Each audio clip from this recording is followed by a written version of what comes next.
So, welcome to my channel. This is about 3D print farms. This is about my journey on how I'm going to set everything up from start to finish. And the third thing is everything failed. Everything from the beginning to today.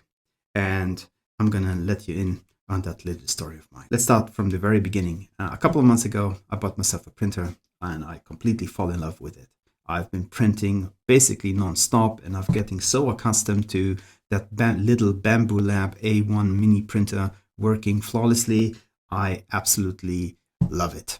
And my wife, she's a soap maker. She loves making soaps as a hobby. There's a huge community around that. And they use all sorts of little gizmos and tools and stamps and stuff and forums and everything. My wife asked me naturally if I can make her some stuff for her soap making. Obviously, I said yes, that sounds like a great idea. And I went off designing lots of different things. And my wife fell in love with it. She showed that stuff to the community she's in, and people actually like what I am designing and what I am printing, and they want in on the fun too. So I said, okay, fuck it, you know what?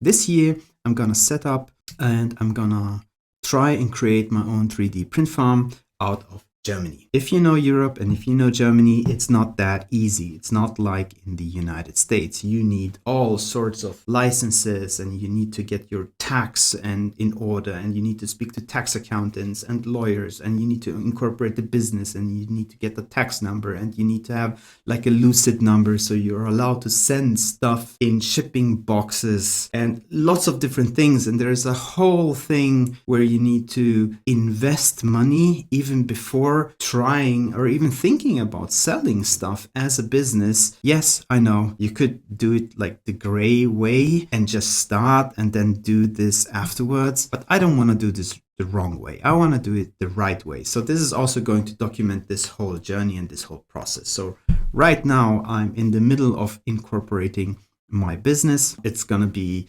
bigger investment, obviously. So I will incorporate my own business. I will get all of the tax documents in order and set everything up. And where do I start? The week before New Year's Eve in 2024, I thought, okay, I want to proceed with this endeavor. One day later, my printer completely broke down. So first lesson is, if you actually want to build a business and your money-making machine, in my case, a Bambu Lab printer, you can't have just one, because if that one breaks, you have no more business. You can't do anything anymore, which is bad. Fortunately, Bambu Lab has a pretty good support material around. They have good wikis, and they also have good support. And I reached out to the support, and I ordered all of the spare parts that I needed to fix the printer. I had like a blob of death, which means like all of the filament extruded in a wrong way, and it got clogged like the whole extruder thing.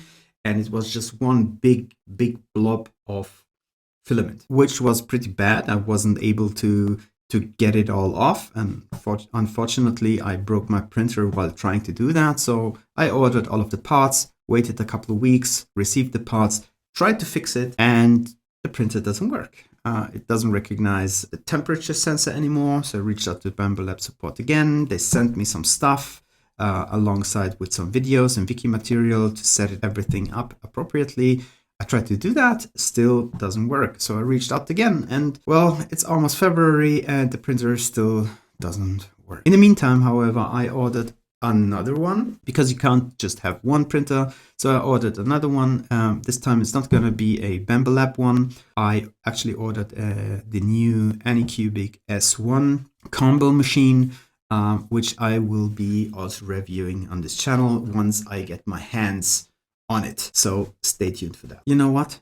That's not all. I went ahead and created an Etsy profile, because that was my platform of choice. That's where I wanted to try to set my business up and try to sell stuff. While YouTube is completely filled with people recommending Etsy and how to do this and how to optimize your store on Etsy and doing all these kind of things, which all sounds amazing, my experience so far with Etsy has been nothing but negative. I'll explain why. So first of all, you set up your profile, everything is great. You set up your shop, everything is great. You put in all of your information, you set up your listing, which I deactivated, and you upload your bank account, you verify your bank account, your credit card, your ID information, your tax information, like all of this stuff.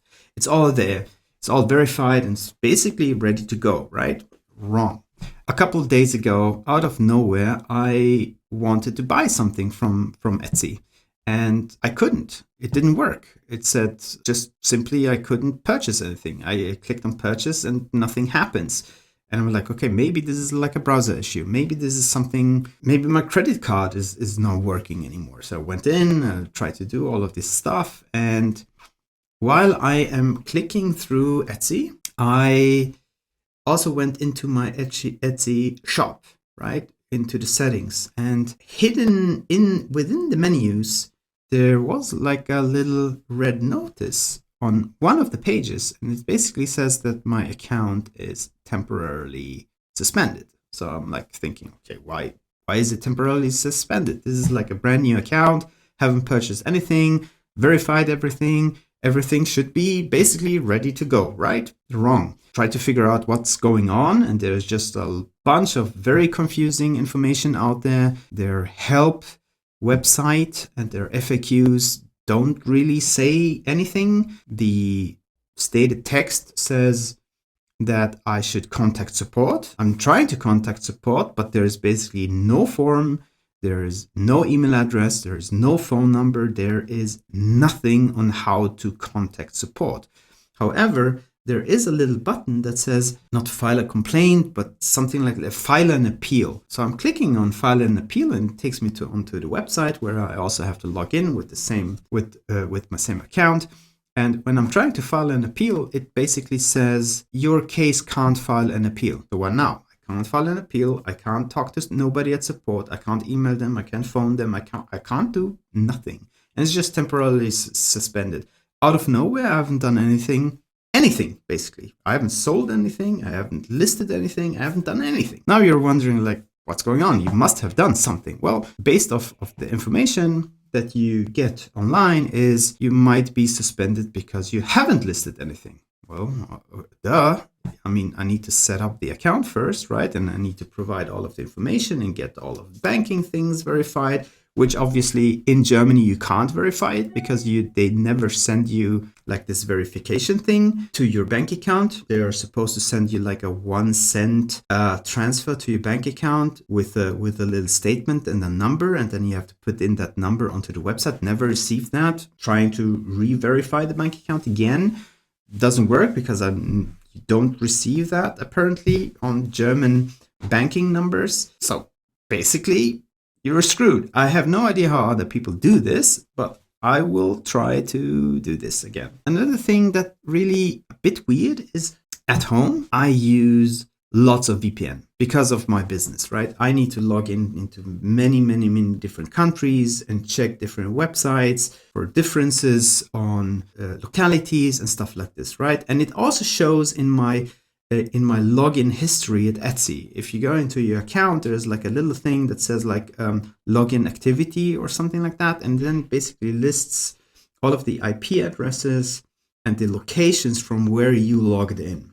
So I've done that, and it basically states like Germany, Andorra, Germany, United States, Germany, United Kingdom. Like sometimes I still have my VPN up and running while I browse the web, right? And I happen to have Etsy on one of my tabs, and if I click on the tab, it like reloads the page, and I'm connected to a VPN. Fine. People say, well, this is like a red flag for Etsy, and that's why they might suspend your account. Okay, fine, understood. I will try in future to not be on a VPN while I have anything to do with Etsy. Well, but what now? I can't do anything, right? And I can't even open up a new account because my personal information, my ID, my bank number, my credit cards, everything is already tied to that account. And if I would create a new account with the same information, it will be automatically flagged for that same thing. No Etsy at the moment. What I will try to do, however, in the meantime, while this might be resolved, some people say it can take days, sometimes weeks, sometimes months, sometimes never. You simply don't know because you can't contact them and they will not hand you any kind of information. No Etsy for me, apparently, or at least not now. So I will see how this plays out. I don't know how long this will take or not. In the meantime, I will be using other platforms. I will try to set up an eBay store, and I will also try to set up an Amazon handmade store, because those are apparently the only real competitors to Etsy when it comes to handmade stuff and 3D printed stuff that you design yourself. That's what I'm going to try to do in the meantime. Well, that's everything from my side right now. If you enjoyed this type of content, hit that subscribe button, like and comment. I'll love to read your comments on what I could be doing or how I can improve these videos. As I said, this is my very first YouTube video. I'll see you in the next one. Bye.